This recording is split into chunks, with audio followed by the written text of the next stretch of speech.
Hello everyone, good evening, welcome to Glance academy. दोस्तों 28 फरवरी को आपका रिजल्ट आ गया है यूपी पीसीएस प्रीलिम 2024 का। हालांकि जहां लाखों बच्चे उदास हो गए हैं, निराश हो गए हैं, उसके पीछे 2-3 फैक्टर जो है कि बहुत सारे लोगों के सामने आए हैं। जैसे मेरे पास भी बहुत सारे लोगों के मैसेजेस आए, कॉल भी आए कि सर हमारा तो प्रीलिम्स हो गया है, लेकिन कुछ लोगों के ऐसे भी फ़ोन आए कि सर 82 नंबर पर भी मेरा प्रीलिम्स नहीं हुआ, 83 नंबर पर भी नहीं हुआ। और वहीं कुछ लोगों के किस तरीके से कट ऑफ बनाई गई कि रिवाइज्ड आंसर की में कौन से क्वेश्चन को डिलीट किया गया, कौन से क्वेश्चन को डिलीट नहीं किया गया, कि 79 नंबर पे हुए, 81 नंबर पे हुए, लेकिन 82 और 83 नंबर पे भी नहीं हुए। कुछ लोग ऐसे हैं जिनके 76 नंबर थे, उनका सिलेक्शन नहीं हुआ है, चाहे जनरल कैटेगरी हो, ओबीसी हो, एससी एसटी हो, मैं इसकी बात नहीं कर रहा। लेकिन कुछ ऐसे मार्क्स देखने को मिले हैं जहां पर पता ही नहीं चला कि 60 दिन आयोग ने आखिर लिए तो क्यों लिए, क्या अंदर कोई गड़बड़ की गई है या जो भी है, इसको तो ना मैं समझ सकता ना आप समझ सकते।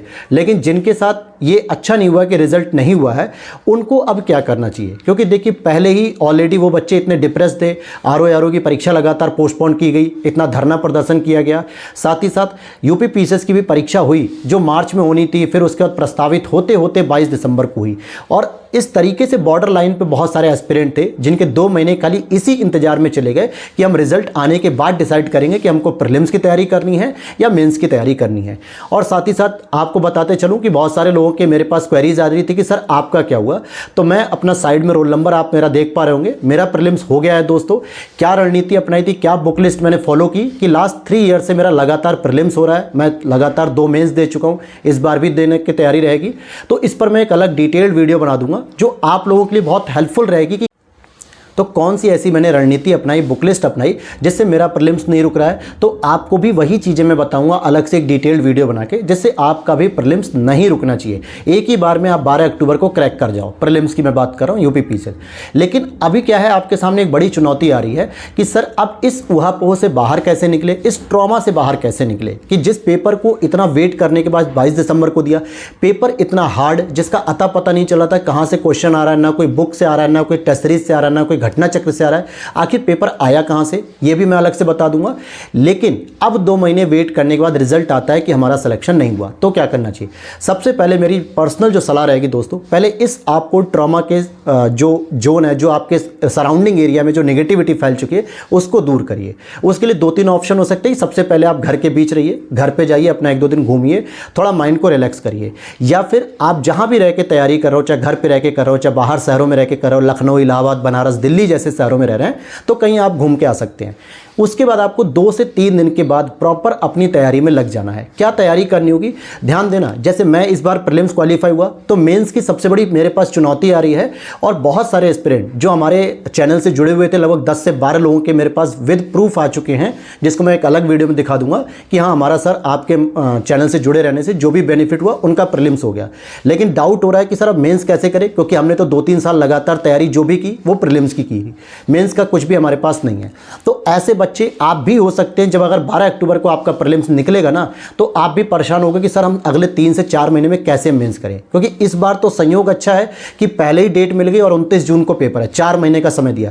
नहीं तो एवरेज जो है कि 75 डेज से ज़्यादा समय नहीं मिलता है प्रीलिम्स के बाद मेंस, 75, 70 या 80 दिनों के बाद प्रीलिम्स के बाद मेंस शुरू हो जाता है। तो आपको क्या करना है, अभी से कुछ 4 से 5 सब्जेक्ट ऐसे जिन पे अभी से आपको काम करना पड़ेगा। जैसे एसए पे काम करना होगा, हिंदी पे काम करना होगा, एथिक्स पे काम करना होगा, पेपर 5 और 6 यूपी स्पेशल के जो पेपर है उन पे काम करना होगा। अब कहां से करोगे? कोई भी एक बुक उठा सकते हो स्टैंडर्ड, बहुत सारे यूट्यूब चैनल ने बता रखी है, मैंने भी बताई होगी। आप खुद भी इतने समझदार होगे कि पेपर 5 के लिए कौन सी बुक पढ़नी है, 6 के लिए कौन सी बुक पढ़नी है, एथिक्स के लिए कौन सी बुक पढ़नी है, या कौन से नोट्स कहां से फॉलो किए जाएं। साथ ही साथ ऐसे राइटिंग की आप प्रैक्टिस कैसे कर सकते हो, हिंदी की प्रैक्टिस कैसे कर सकते हो। कुल मिला के इन चीजों को डिसाइड करना आपका काम है कि सोर्स को क्या फॉलो करें, कहां से फॉलो करें। कमेंट करोगे तो मैं आपको अलग से बता दूंगा कि हाँ इन बुक को फॉलो कर सकते हो, इन कोचिंग को फॉलो कर सकते हो, अगर आप लोग कमेंट करेंगे, डिमांड करेंगे तो। लेकिन ये 4-5 चीजें आपकी सबसे ज्यादा स्कोरिंग होती है, क्योंकि देखो हिंदी हो गया, एसए हो गया, एथिक्स हो गया, पेपर 5 और 6 इनको ही जोड़ लोगे तो लगभग जो है कि 800 नंबर का ये पूरा कंटेंट है। और 800 नंबर पे अगर आपने अच्छे से काम कर लिया और 500 नंबर प्लस अगर आपके आ गए तो मेंस आपका नहीं रुकेगा, ये श्योर बात है। लोग क्या करते हैं, जीएस 1, 2, 3 के पीछे भागते हैं। स्कोरिंग क्या होते हैं, पेपर 5, 6, एसए, हिंदी, एथिक्स, ये पेपर स्कोरिंग होते हैं।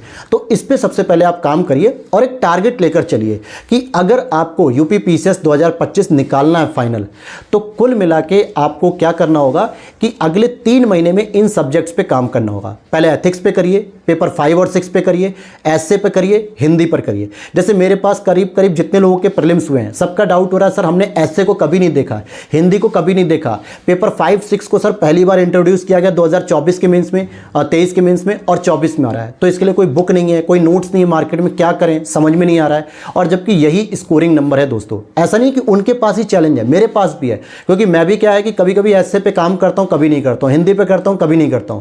तो ये चुनौतियां सबके सामने है। तो आपको अवेयर अभी से कर रहा हूं, अभी से ये 3 महीने का टारगेट बनाओ, 15 से 20 दिन का स्लॉट बना के आप इनको कंप्लीट करो। बाकी ग्लैंस एकेडमी आपको एक बहुत बड़ी हेल्प दे सकती है। हमारे प्लेटफॉर्म पे आपको कंप्लीटली प्लेलिस्ट आपको दिखा दी जाएगी। साइड में आपको एक पैम्पलेट दिख रहा होगा जिसमें सभी प्रकार के हैंड रिटन नोट्स की जानकारी आपको व्हाट्सएप पे मिल जाएगी। अच्छी बात बता दूं कि लक्ष्य भेद कैटेगरी जो कि सबसे बेस्ट मानी जाती है, बहुत सारे जो सेलेक्टेड बंदे हैं जिनसे मेरे कांटेक्ट है, उन्होंने भी जब नोट्स को देखा तो बताया कि बिल्कुल यही रिक्वायरमेंट होनी चाहिए मेंस के आंसर राइटिंग नोट्स की, क्योंकि उसमें आपको लेटेस्ट बजट देखने को मिलते हैं। जो बजट में आपके नई नई योजनाएं होती हैं, धनराशि होती है, या फिर इकोनॉमिक सर्वे में जो हमारी ग्रोथ होती है, सेंट्रल बजट, यूपी बजट, नई नई स्कीम, पॉलिसी, जो भी चीज़ें होनी चाहिए, एक फैक्ट, हेडिंग, पॉइंट, डायग्राम, हर एक चीज़ आपको मेरे लक्ष्य भेद हैंड रिटन नोट्स में मिलेगी। वो जीएस पेपर 1 से लेकर 6 तक कंप्लीट है, 1 2 3 4 5 6। हालांकि पेपर 3 में भी इकोनॉमी नहीं था और साथ ही साथ आपका साइंस टेक नहीं था। उसके पीछे रीजन था कि मुझे यूपी का बजट चाहिए था जो लेटेस्ट आ चुका है, उसके डाटा को इंक्लूड करूंगा, साथ ही साथ सेंट्रल बजट के डाटा को इंक्लूड करना है। इस वजह से मैंने पेपर 3 को होल्ड किया था, जिस पे अब काम शुरू हो रहा है और अगले 10 दिन के अंदर मैं बना के इसे कंप्लीट कर दूंगा। This is clear. साथ ही साथ ऐसे और आपको हिंदी पे भी शॉर्ट नोट्स प्रोवाइड करूंगा, लेकिन उसमें भी समय लगेगा, क्योंकि अगर आपका प्रीलिम्स इस बार नहीं हुआ है तो आपके पास समय कि आप आराम आराम से इन चीज़ों को करते रहिए। लेकिन इतना भी आराम से मत करो कि लास्ट में प्रीलिम्स तक आप पढ़ते रहो। शुरू में 3 महीने का टारगेट बनाओ कि पेपर 4, 5, 6 एसए और हिंदी, इसको कंप्लीट कर लो 3 महीने में। साथ ही साथ आपको क्या करना है, लास्ट में फिर 3 से 4 महीना जो बचेगा उसमें आपको पीटी पर ध्यान अच्छे से देना है। तो एथिक्स पर भी आपको काम करना होगा। और ये सारे नोट्स ध्यान देना मेरे दोस्त, बहुत सारे लोग कहते हैं कि सर आपने वीडियो में नहीं बताया, जबकि मैंने हर वीडियो में बताया है कि देखिए जहां पर हम अपनी मेहनत इनपुट करते हैं ना, वहां पे थोड़ा सा चार्ज लेते हैं। तो सारे व्हाट्सअप टीम पे हमारी बता दी जाएगी, मतलब व्हाट्सअप नंबर पे आपको सारी डिटेल मिलेगी।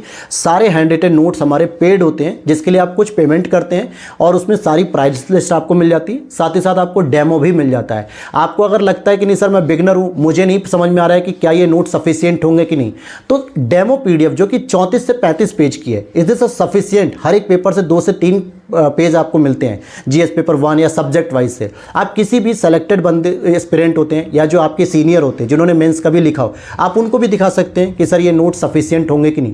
क्योंकि ऐसा मेरे सामने नहीं, आपके सामने भी एक चुनौती होगी कि सर हमें तो प्रीलिम्स ही नहीं निकलता है, हमें तो पता ही नहीं मेंस में क्या क्या पूछा जाता है, हम कैसे ट्रस्ट करें। तो ये सबसे बेस्ट मेथड है। आप किसी से भी आप शेयर कर सकते हो कि हाँ सर ये नोट्स लेने चाहिए कि नहीं लेने चाहिए। मेरा पर्सनल ओपिनियन है कि मैं हमेशा उन्हीं को फॉलो करता हूं, और जिसकी वजह से मेरा 3 बार से प्रीलिम्स भी नहीं रुक रहा है और उम्मीद रही सब कुछ बढ़िया रहा मेरा, इस बार तो मेंस भी अच्छे से हो सकता है। तो ये नोट्स आप जाके देख सकते हो। बाकी प्रीलिम्स के लिए कौन से नोट्स रहेंगे कौन से नहीं, उनकी भी जानकारी उन्हीं व्हाट्सएप ग्रुप में मिल जाएगी, तपस्या नोट्स और परिणाम नोट्स के साथ। लेकिन मैं अलग से भी वीडियो बना दूंगा आपको कि क्या मेरी स्ट्रेटजी रहती है, मैं कौन सी बुक लिस्ट फॉलो करता हूं, कौन से नोट्स फॉलो करता हूं, कौन सी टेस्ट सीरीज फॉलो करता हूं, जिससे कोई भी समस्या नहीं आती है। तो लगातार प्रीलिम्स निकलने के पीछे जो स्ट्रेटजी मैं फॉलो करता हूं वो आपके साथ कई बार मैंने शेयर किया है और एक बार फिर से शेयर कर दूंगा अगर आप लोग कमेंट करेंगे तो। उम्मीद करता हूं वीडियो अच्छी लगी होगी तो लाइक कर देना, और एक विजन आपको क्लियर हुआ होगा कि अगले 2-3 दिन पहले अपने माइंड को रिलैक्स करो। एक नई शुरुआत करनी है हमें, हिम्मत नहीं छोड़नी है, आज नहीं तो कल होगा, लेकिन हिम्मत नहीं छोड़नी है। अगर हिम्मत छोड़ दोगे तो वैसे ही आप रेस से बाहर हो जाओगे। वो कहते हैं ना, अगर रेस में बने रहना है तो आपको ग्राउंड पे आना ही पड़ेगा। अदरवाइज आप दर्शक दीर्घा में बैठ के केवल ये कहोगे ऐसे कर लो ऐसे कर लो, तो शायद वो असंभव काम हो जाएगा। जीवन भर दर्शक बने रह जाओगे। सफलता पाने के लिए रेस के मैदान में आना पड़ेगा, मेहनत करनी होगी। मेहनत कैसे करनी वो मैं आपको बीच बीच में हमेशा बताता रहता हूँ, गाइडेंस देता रहता हूँ। नोट्स जहाँ तक प्रोवाइड करा सकता हूँ वो सारी चीज़ें प्रोवाइड कराता हूँ। जितने भी हैंड रिटन होते हैं हैं, सारे पेड होते हैं। साथ में टेलीग्राम चैनल को फॉलो कर लेना, लिंक बायो में दिया गया है। 15,000 से अधिक फैमिली जुड़ चुकी है, उसी को ज्वाइन करना है, क्योंकि ग्लैंस एकेडमी के नाम से बहुत सारे फेक चैनल भी बनने लगे हैं। हालांकि कई चैनल हमने बंद करवा दिए, लेकिन फिर भी अभी भी कई लोग होते हैं जो हमारे नाम का मिसयूज़ करते हैं। तो ऐसे लोगों से आपको बचना है, तो सही जगह आपको यूज़ करना है चैनल को। लिंक बायो में दिया गया है। मिलते हैं नेक्स्ट वीडियो में। जय हिंद, जय भारत।